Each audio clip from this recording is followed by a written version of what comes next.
JM Ibarra, halatado na, talaga siya. Iyan ang palaging komento. At napapansin, ng mga netizens. Halatado na daw, si JM Ibarra, na sobra nang nahuhulog, ang loob nito, kay Fiang Smith. Kung noon, sa loob ng BNK, medyo pinipigilan pa, ni JM Ibarra, ang kanyang damdamin. Ngayon nalalantad na, ang totoo nitong nararamdaman, kay Fiang Smith. Ayon nga sa netizens, hindi mahirap mahalin, ang dalaga. Ang sarap niyang mahalin, at protektahan. Iyan ngayon ang ginagawa, ni JM Ibarra, kay Fiang. Pinapahalagahan, pinoprotektahan, inaalalayan. At sinusuportahan, niya ito. Nakakatuwa ang JM Fiang.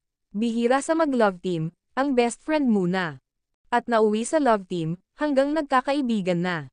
Puring-puri din, ng JM Fiang, ang isa't isa. Lalo't parehas ang dalawa, na magaling sa pag-arte. First time sumabak, sa aktingan, ang dalawa, pero pinabilib na nila, ang manunood.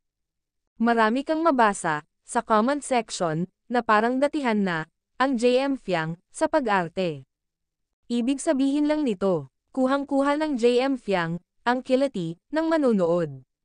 Patunay ito, na magaling, ang JM Fiang. Isinasapuso nila, ang bawat trabaho, na kanilang ginagawa. Ang role nila, ay nagagampanan nila, ng higit pa, sa inaakala, ng karamihan. Beginner sa industry, pero maingay na maingay, ang mga pangalan. Samantala, may bago namang TVC shoot, si Fiang Smith. Tunay nga, na binebless, ang mababait.